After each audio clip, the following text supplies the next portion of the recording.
Okay, cool. Hey, hi everyone. It's Bernardo Moya. I'm the founder of The Best You and author of The Question. And today I've got another guest who is very dear to us because she's our Legacy Club Director for London. And that's Louise Moore. Hey, Louise, how are you? Hey, I'm very well, Bernardo. How are you? Very good, thank you. So Louise is an international wellbeing practitioner and trainer with over 20 years experience of dedicated work in the field of mental, emotional and physical well-being.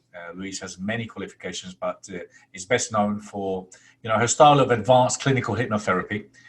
She's got a global clientele, even more now because obviously we're at this moment. I don't know when you're listening to this, but we're all online. She, in the past when she could go see a client, she would see them all in Harley Street in her practice in London. But she offers individual sessions and workshops. And as I said, we're delighted to have her working with us.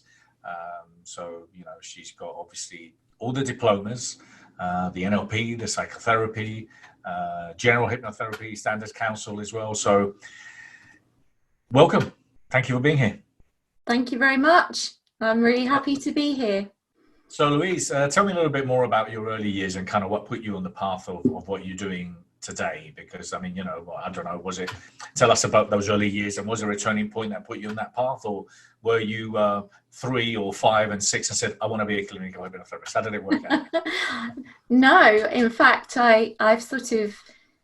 it's developed over the years. I mean, I can remember having an interesting conversation with a careers advisor when I was at school, not having a clue what I wanted to do and being told I should be a nurse. And at the time I said I didn't really fancy that, but that led on to social care, doing certificates and looking at working with children, working with the elderly, or working with disabilities. And that's where my initial passion for helping people came from, because I did a really great course. And from there, I went on to actually be a nanny with a family that was very much in distress because the mum had cancer and she had 2 tiny little girls. And I went through a very difficult time with the family. Sadly, we lost mum and I was still there caring for the girls. And that really opened my eyes up to, what families needed as far as support, the traumas that families go through and so on. So I then moved on to work in a more specialist unit for people that struggled with epilepsy. And at the time, it was quite revolutionary because it was attached to the National Hospital in London. And I was working in the new occupational department for young people that were coming in to be newly diagnosed.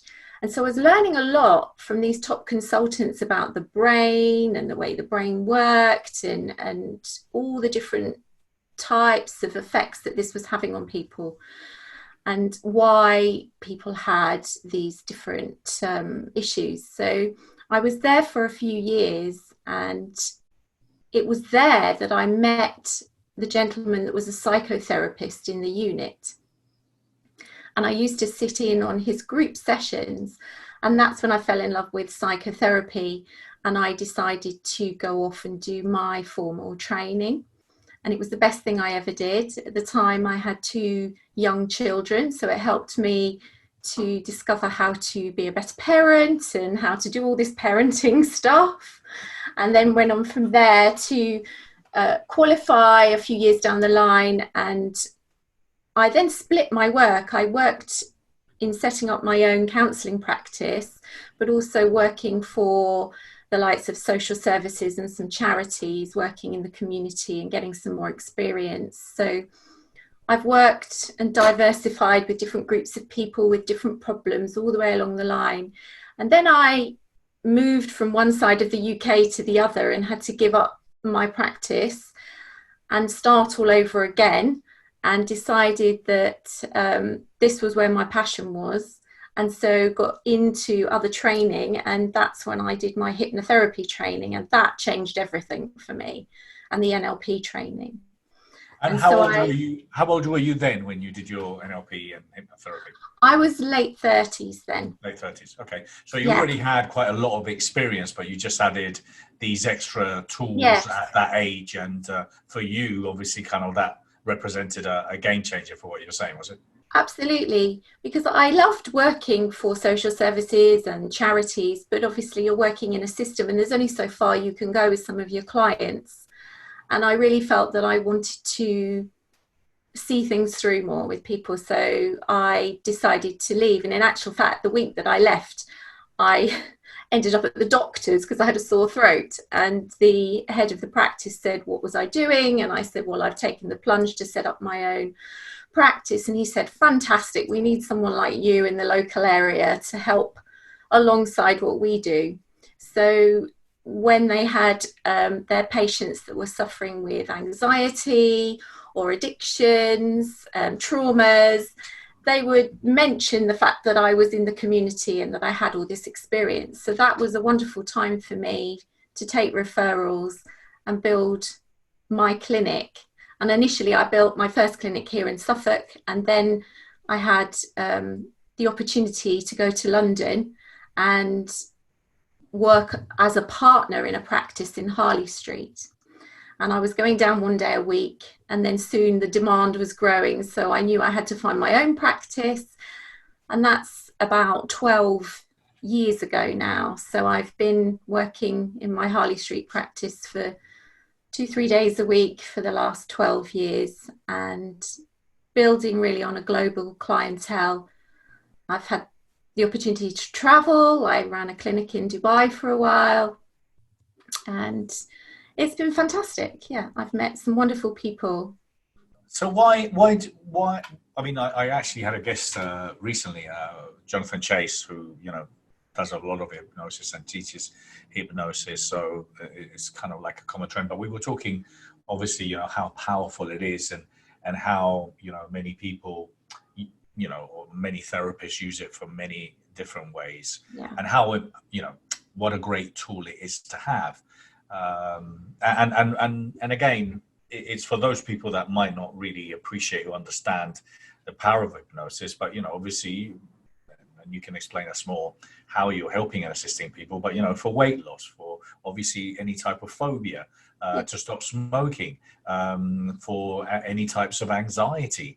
So name just a few of the things that you normally do, and kind of one of the things that, because I've seen some fascinating phobias and anxieties. I mean, I've seen all sorts of things, obviously bananas, ketchup, the most weirdest things like needles and planes, that's kind of normal, but I've seen some really random things that people eating, like, for example, I've seen people that actually had a fearophobia, like, so if they see you eating, they just freak out. So tell us kind of the things that you've helped people with, and share maybe a story of some kind of random ones that you've helped people with in the past.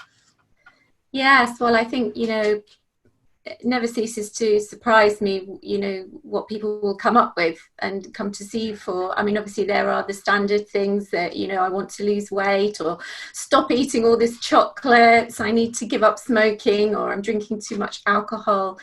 I'm definitely seeing more and more of all the different types of anxieties, and that does spill into all the different types of phobias. And, all the other mental health reasons. I mean, hypnotherapy, basically what I say is if it starts and ends with your thoughts, then you can work on it. So there's nothing you can't work on with hypnotherapy. It might be your performance, you want to, get into being a better sports person or better in the arts, or even just with your business. You may find that you've gone so far and you're lacking in confidence to go to the next level.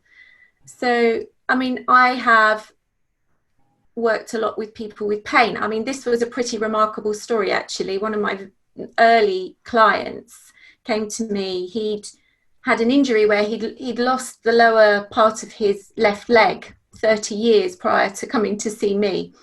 And he lived in constant pain of feeling the phantom limb, and he hadn't slept in 30 years, a full night, and he was taking a concoction of medication. It was a very, very distressing tale.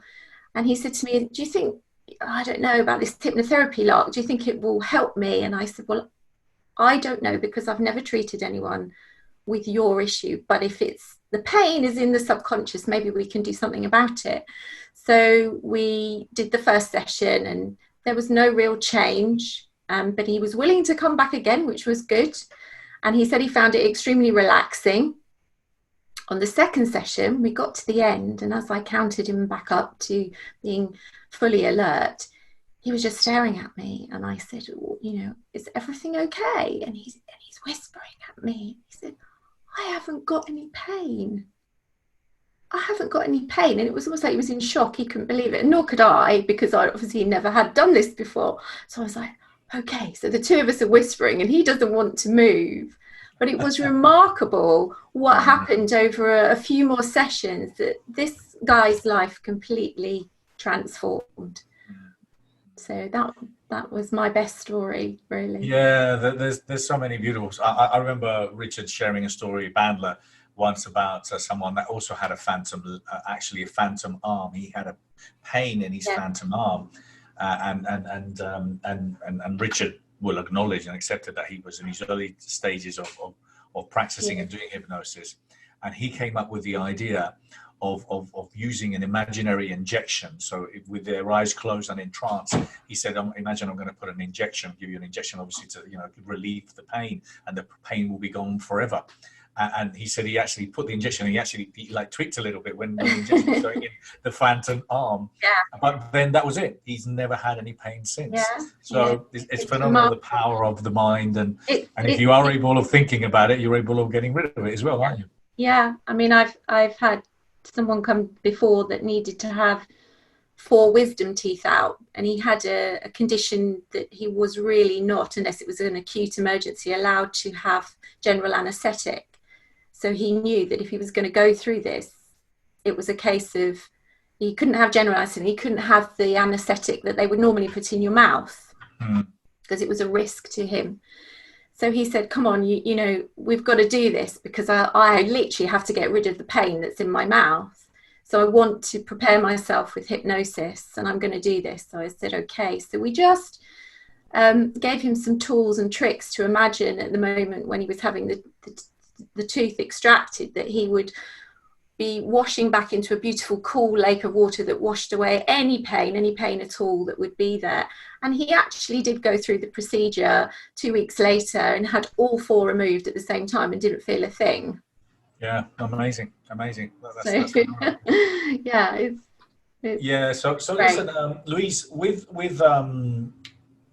you know, kind of what we got at the moment, obviously I know in the past you've also worked with clients remotely and internationally as well. So obviously now you're obliged, you know, you're not going to your clinic anymore. Yes. How has it affected you, if in any way, you know, well, not being able to see clients? Because I know obviously you can treat clients remotely. So how has it affected you, or how is it working out for you? Well, I mean, obviously I'm missing the contact, being in the room with the clients, but very interesting, because I have worked with online clients for 10 years, and we get just the same results over Skype or FaceTime or like Zoom calls. As long as they're in a room where they can be comfortable and relaxed and they can hear me, then we do exactly the same thing. We talk together, we have a plan for the session, and then if we're doing hypnosis, they just make themselves comfortable, and they're just guided by my voice and the powerful suggestions, and they love it. They feel super relaxed, and they get the results that they want, which is the main thing for me. So I have every faith in that, and it's really good at this time, because, you know, people do still need the support and the help. Yeah, if anything, even more now, don't even more so. I mean, particularly with anxieties and fears that are around at the moment. If you've already got a certain level of anxiety, that's gone up considerably. Yeah. So I'm able to help people to relax and just be more in the present and accept that this is where we're at, and that this is working on the future. And that's it, and that's kind of like I suppose a lot of the new reality that we have is that a lot of people are realizing, well, a lot of companies are realizing that, hey, you know what, people can work from home and there's no commuting. People that never worked from home are getting used to working from home. I mean, hey, we're even some parents are becoming teachers. So, you know, there's a new reality. What I do love about, you know, obviously having a career as a hypnotherapist, as a coach, as a trainer, as a mentor, is that you can work with people remotely, and that, you know, that definitely helps. So, you know, and I also teach, so I can still work with my students and we can carry on, because that's another passion of mine, to really share what I do and teach people to do the same. So I've been doing that since 2010 and running the LifeMatters Hypnotherapy Diploma and Foundation course. So that's thoroughly enjoyable. Well, and so that's it really, is that, you know, if that there's an opportunity now for a lot of people that are thinking in, you know, transitioning, or have been thinking about transitioning at the moment, is that this is a great time to have a career where you have that freedom of working from home, you know, building your clientele and charging, you know, which although some people might think, oh, well, no one's got any money, there are people that have money, people will need services and will continue to need so. Yeah. So how are you, what do you see, you know, with a lot of the things that you're doing, and obviously we'll talk a little bit more about the Legacy Club and kind of your idea behind it. Where is your career, if anything, changing or transforming? And are you being, you know, more creative than ever with this downtime you have, or not? I am. So I've been developing some more material to put out online. So I'm dipping my toe in the big world of YouTube and making some recordings for free for people to listen to. So, you know, if people want to help to sleep better, or to lessen their worries and anxieties, or to even kind of tune into some motivational stuff to use the time wisely. You know, we've got time on our hands, but people are struggling with the motivation and focus. So I'm getting more creative on that side of things, and just also looking to relaunch the foundation course as an intro step towards career in hypnosis, and making that more available to people. So I'm hoping that will come online very soon. So yes, just doing what I can to expand on my skills already. Absolutely. Well, and that's what I'm finding. I think a lot of us are sharing the idea that, you know, there seems to be a lot more creativity. Well, there has to be. I mean, you know, we're all pretty much at home, and we've got more time to do things. But I feel there's so much I'm particularly working more than ever, and I work really long hours. I find myself, and also I am extremely creative. Unfortunately, I've got so many things going on that sometimes I just haven't got enough time to. So I'm starting to block days, which is some of the things that I advise. I'm trying to block days and hours now just to simply focus on creativity, because, you know, we want to take advantage of this downtime and make the best out of it, because, you know, hopefully we won't have to be sitting in our houses again for another 2 months, you know, and we want to make it count. Yeah, it's quite a unique time, isn't it, for all of us? And it is, and I really believe, you know, it's a great opportunity to stand out. So I think for those of you that do have, you know, a position where you can help and inspire and support other people, go out there. If you're looking for a coach, again, a mentor, people are extremely generous with their time. Reach out and see what you can get. So Louise, with the Legacy Club, and for some of you that may or may not know, we started a year ago this concept idea of creating safe havens where we could connect and meet on a monthly basis to discuss legacy and purpose, because, you know, all of us are here on this planet for a limited period of time, and there will come a time when, you know, we've left, and then whatever we left behind, and that was the whole idea around the Legacy Club, is to have those conversations and to help people ignite that idea around it. So what attracted you about the Legacy Club? Because I know you're passionate about it, and obviously, you know, taking it to where we want to take it. What attracted you? It was such a great fit with my own philosophy of reaching out and helping and supporting one another, and the idea of being able to come together with a group of like-minded, inspired people, and having all that energy in the room and wanting to help and support each other, not only on our journey of personal development, but on our business, entrepreneurial journeys. It was just something that really drew me in. I love being with groups of people.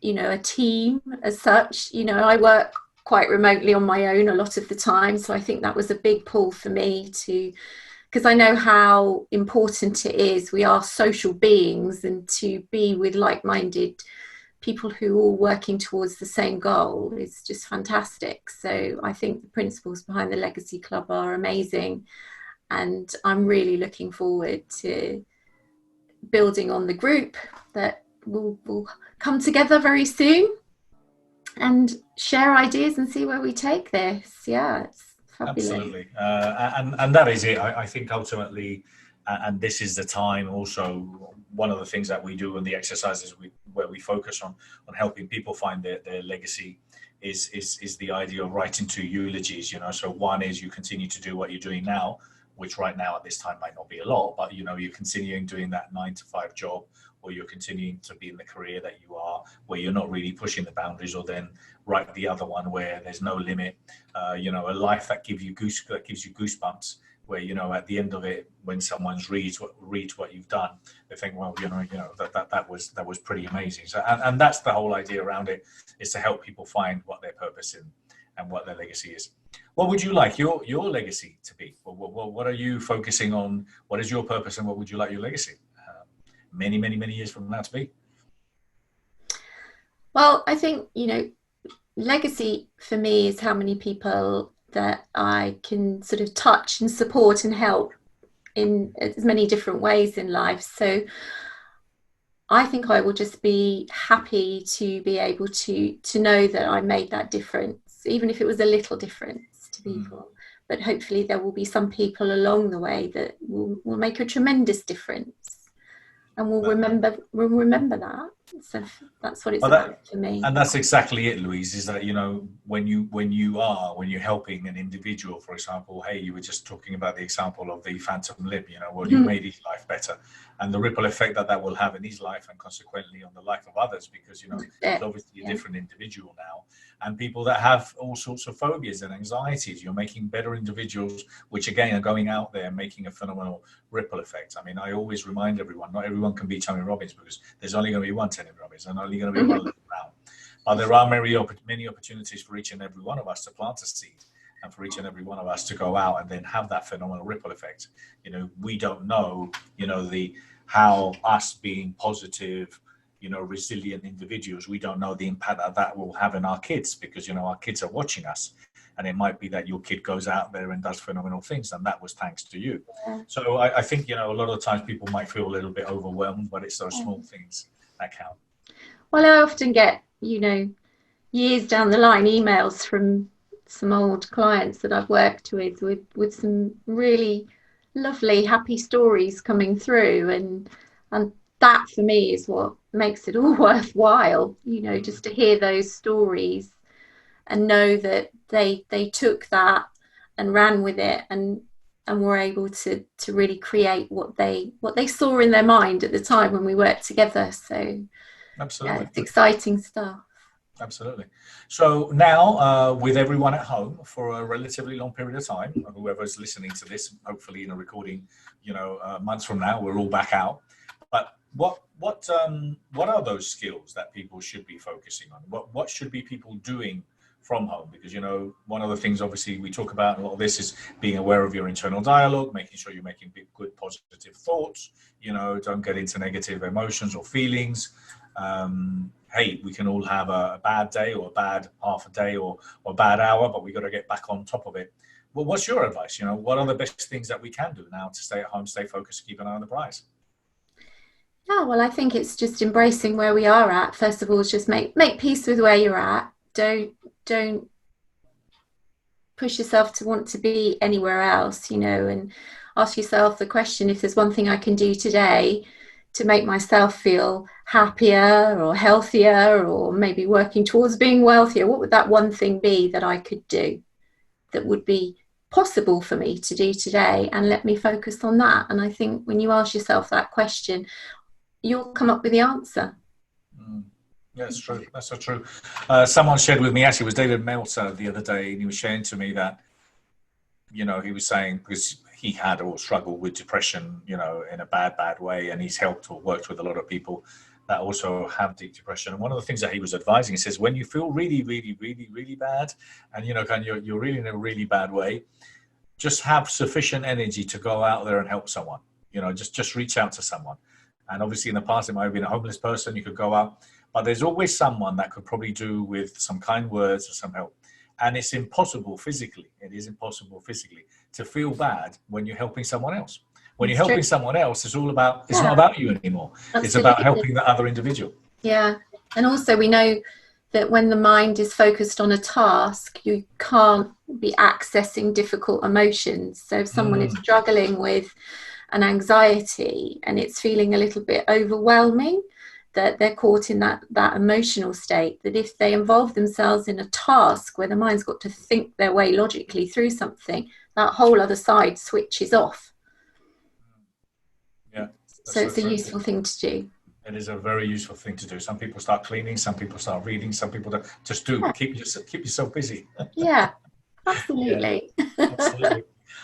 Well, Louise, so we're very excited, obviously, in working with you, collaborating with you. We are going to be, we're uploading a lot of content we had a lot of content on the Best You Online. We're going to be listing a lot more courses and things like that. So we're looking forward to having some of your material there on the Best You Online. So make sure you reach out to us because, we have a lot of people that teach all sorts of skills, and obviously being able to learn these skills are essential nowadays, and especially now if you have that downtime. So, I would highly recommend that you look into it. And obviously, if you want to find out more about Louise and the great work that she's done, where she's managed to build a phenomenal career all over the world for so many years. So, Louise, what are you going to be working on now, if you can be specific? I think you already mentioned some of the things that you're working on, but how could people find you as well, and how could you help them?